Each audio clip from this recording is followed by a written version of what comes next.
Tonight's topic is about overcoming people pleasing, which is one of the most embedded ways of being practices that we have been socialized to adopt and to internalize, and that is so hard for us to shake loose from. And I know this is true because I've been interviewing many women in our group, and it is a common theme that many women who lead with heart, women who are out in the world, making things happen, interacting with others, wanting to do better, find themselves at the effect of this reactive tendency more often than they would like. This is not me telling you you have to change. This is me teaching you because you're asking for relief. So many women know that people pleasing, that tendency is holding themselves back. It's energetically a drain, and it's something that doesn't serve them anymore. So that's what we're all about tonight, is to give you some training and some tips about how to recognize when people pleasing is showing up in your behavior and what you want to do to get rid of it. What are some tactical tips and what's the process? Okay, are you with me? If you're live, give me a hello, a wave. If you're joining me on replay, give me a hashtag replay. So let's dig in.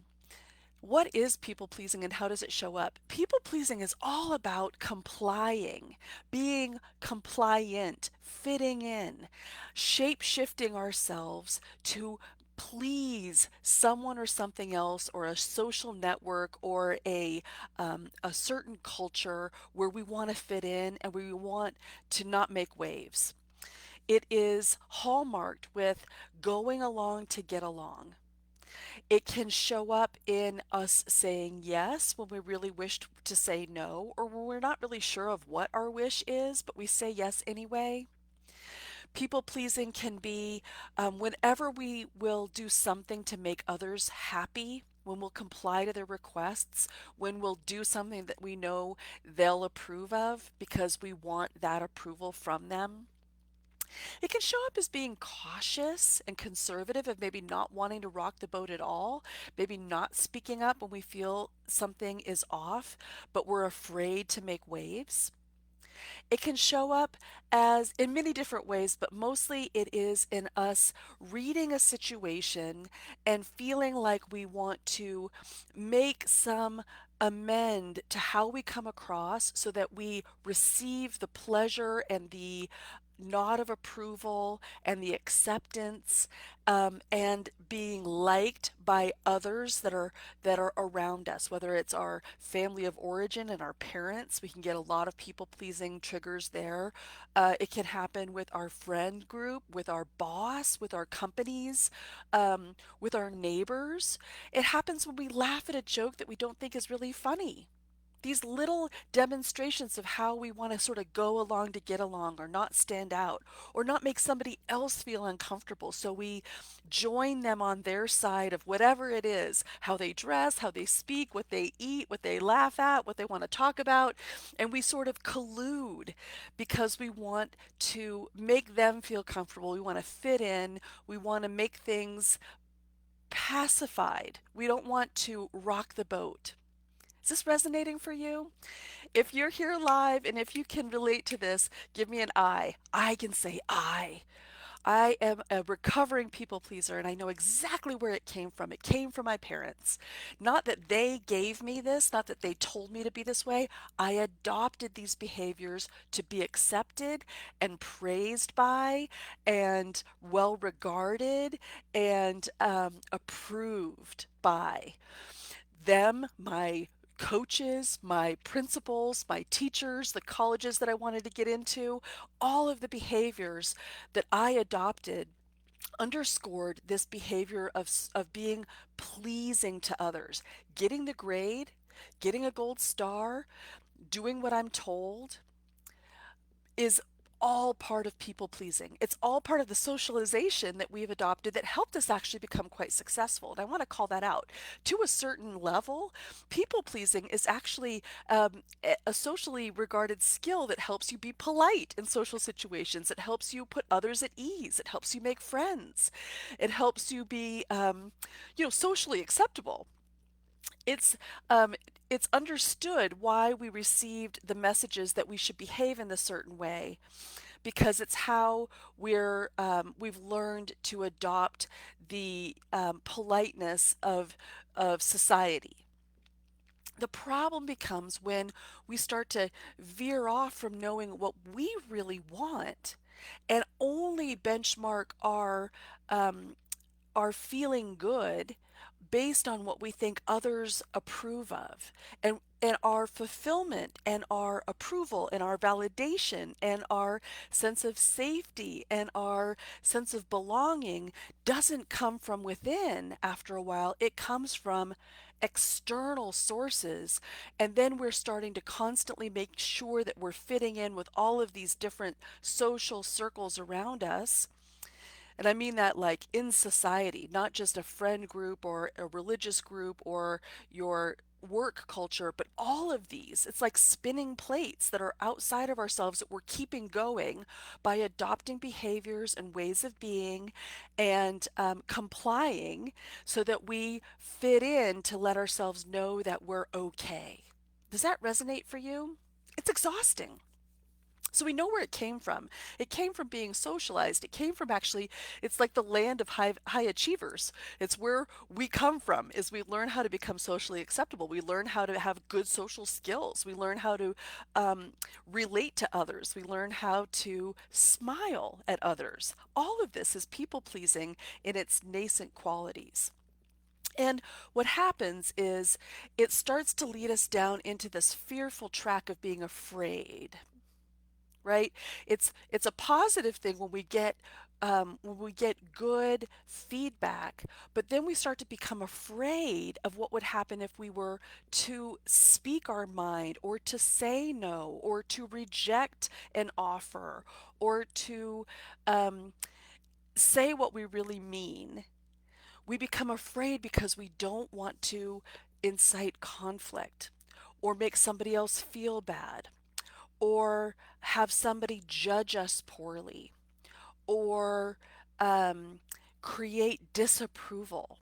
For a people pleaser, that's like dying a thousand deaths, is to have someone disapprove of us, for us to make something worse, for us to create conflict, for us to displease somebody. So this is a negative dynamic that has been fed by the positive aspects of social wherewithal, of making, having polite manners and knowing how to get ahead socially. But it's a distortion when now we are afraid to be authentic and we stay safe, and we're spending too much of our energy trying to please others and get validation externally. It's not the way to live an authentic and fulfilled life. Yes, you can continue on in this way. Yes, you can be really successful in being very socially acceptable and making everyone feel that they're well liked by you and that you agree with them and that you go along with them and that you keep the peace and that you collude with them and sometimes gossip with them and agree with their point of view. But do you see that over time, that's going to lead you away from even knowing who you are inside? It's going to cleave off any authenticity that you have. You'll start forgetting what your real desires are, what your passions are, what your yes is, because you will spend too much time ministering to those outside of ourselves, and we start to forget what's our own truth. So this is what I want to talk about: truth and lies. Truth is knowing what is a yes for us, what's knowing what's fulfilling for us. It's knowing how we want to spend our time. It's knowing what we value. It's knowing who we are. A lie is when we pretend that what other people say they want is what we want. A lie is us um, trying to benchmark our safety based on what we think other people will want to hear. A lie is avoiding pain and seeking pleasure from trying to make it all smooth and not channeling what's really true, what's really authentically, courageously true deep down inside. Are you following? The consequences of living these little lies, like we tell little white lies, right? Like when somebody says something, you think, oh no, it wasn't that bad. Like you want to relieve somebody of their pain, so you tell a little lie, right? A lot of us, we've done this. All of us have done this at one point. But it is a lie. And the more we lie to other people or lie to ourselves, the more we are being cowardly and inauthentic. We're not really standing for our own truth. I know that can seem really jarring and quite triggering and confrontational for me to call this out. Like, I'm not saying you're a liar and you're a coward. I'm saying sometimes it's a coach's job to bring to light the hard truth of what the consequences are of our behavior. And if we're going along to get along, we're not being our authentic selves, and there is a consequence. And that consequence is we start to forget what our truth is. We don't live our lives on our own terms for what we think is important to ourselves and how we want to spend our time and what we believe is true. We're now conforming to an external sense of what's true.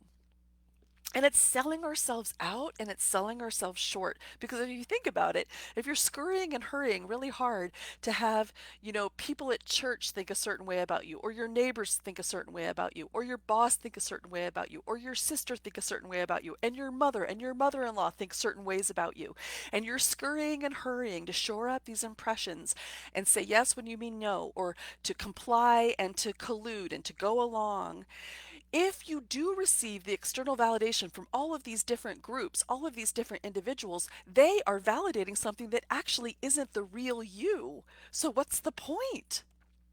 You're working really hard to get that validation and to get that acceptance and to not be rejected and to feel like you're fitting in. But if it's not really you, then this is a little crazy making. Then we find ourselves at the end of our lives wondering, where was my courageous authenticity? Where was my purposeful vision? Where was me standing for my own truth? Where was me living my life on my own terms? Where was me um, making choices to suit me? Because it is me. There's this really, really cool quote that I saw that one of my coach mentors use, where she talks about, a peach. Let's say you don't like a peach because you just don't like peaches. The peach doesn't feel terrible that you don't like it and doesn't think maybe I should try to be more like an apple. The peach doesn't do this. The peach just is a peach. It doesn't matter if people like peaches or don't like peaches. It is a peach. And the best thing the peach can do is be its beautiful, gorgeous, juicy, fragrant, fuzzy, pitted self because that's what it is, and not worry about people who don't favor peaches. In fact, go find people who love peaches because that's what you're meant to be anyway. You're meant to align with people who already are aligned with peaches. We have to be who we are. We can't be trying to be something that's sort of like ourselves. Like, I'm a fruit. I'm not really that fruit, but I can try to be like that fruit. Do you see the lunacy in that? All right. So there's consequences here. Resentment can breed in yourself when you feel tired of always trying to please others, and you feel sometimes that shifts on those others where you feel like I don't want to go all the way across the country to celebrate the holidays with them. We do that every year. I don't want to, and it makes you mad. But it's really a boundary that you haven't held for yourself. That's a consequence. That resentment builds because you haven't honored your own truth. You've been complying and conforming and pleasing. Another consequence is kind of not knowing your real truth and what you do really want and kind of forgetting, who am I anyway? Like, I've been working so hard to please these other people in my life. I have sort of lost my sense of passionate desire of what I love. And that's a real hard consequence. And then ultimately, the consequence is just having less fulfillment in your life because you're not living it on your own terms. Okay, if I've done a good enough sales job about why you want to be authentically you, why you want to be your own peach, I want to help you see, how do you start dropping these people pleasing tendencies? Maybe you're already sold on the fact that they're not helpful to you. Maybe you already know that you need to drop them, but you're wondering how. All right, so let's get into the how. The first thing you want to know is it is very ingrained in our behavior, like it's a habit. If you think about the times that you laugh at jokes that you don't really understand or that you don't even really think are funny, That's people pleasing. It's sort of an ingrained social behavior to make nice or to smile at strangers or to try to make something easy for someone else. Noticing how ingrained this behavior is step one. You just want to notice all the ways it shows up. This doesn't mean that you instantly start becoming belligerent and impolite. It means that you notice when you're overly accommodating somebody else's desires or your perception of their desires. That's your first step, is to see how this is cropping up in your life almost unconsciously as a reflex to please, to conform, to um, to make something easier for someone else without first examining for yourself what your desires are. Is that resonating for you? Okay, so first noticing it. And then second, asking yourself, wait, what is true for me? Why did I just say yes right away when my neighbor asked me if I would like to go do something that I didn't even think about? I wasn't even conscious. I just instantly said yes because I wanted them to feel good by me receiving their invitation positively. Asking yourself, what is it that's true for me, is your next step.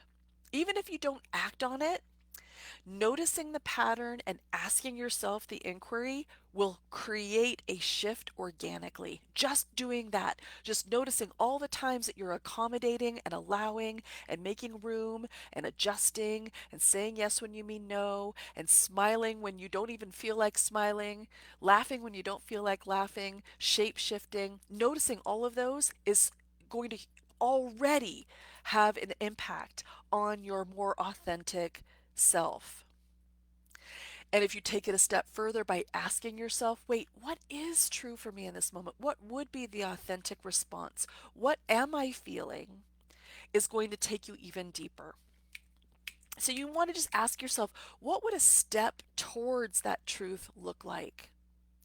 If I were to be, courageously living what I want to do, what would it look like? Sometimes that's very jarring to even think about it, like, oh, but that would bring so much retribution from my mother-in-law. Like, I would never hear the end of it. I get it. And being willing to be a little uncomfortable is part of breaking the habit of people pleasing. So even considering it might make you uncomfortable, but that's part of you shaking up this habitual tendency that isn't serving you and is costing you dearly, both in your day-to-day energy and in your long-term fulfillment. Realize that you cannot control what others think about you. All of this work that we might be doing to please others and to ingratiate ourselves in other circles and to make people feel okay and to agree with them and to make things nice, we actually are misguided if we think that somehow that is creating an impression of ourselves that we can control. We think that we can. We've received positive input, but we really cannot control what other people think of us. So it's sort of a fool's errand. We might be better off being who we are, being the peach, and letting people who like peaches be the ones that gravitate towards us rather than trying to convince everybody that peaches are good or I'm actually not that peachy, I'm more of an apple or a watermelon or whatever it is that you like. Do you see the shift there? Knowing that you cannot control what others like or what others think of you can be really freeing. It can be scary at first, but it really is living your truth, is realizing you can only control what you like and what you think. And you're not really in control of what other people's realities are. So being okay with discomfort, being your authentic self, knowing you can't control what other people think, taking steps towards being more authentically you because you're asking yourself what is true for you and noticing the patterns of your people pleasing are all the practical tactical tips that I'd like you to think about as you're eager to shift this habit in your life. If you're interested, if this sounds like work that you'd like to do a little bit deeper, next week, starting tomorrow on January 25th, if you're watching this in January of 2021, I'm going live in a separate group for 5 days to help women find their authentic creative selves on their way to fulfillment, to tune into their deepest desires, to find their leadership vibe, to drop things like imposter syndrome and people pleasing in a 5 day workshop that's absolutely free.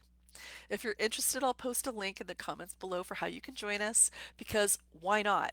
It's something that you want. It's something that is going to bring you so much fulfillment and peace and freedom. And it's exciting to grow in this way, even if it's scary. But having a network to support you and a trainer that understands the lesson and gives you tactical tips for how you can break it up is just maybe what you need. So, that's what I've got for you tonight. I'd love to hear what you think. And if you want to join us in our free workshop, look for the link coming soon. Bye for now.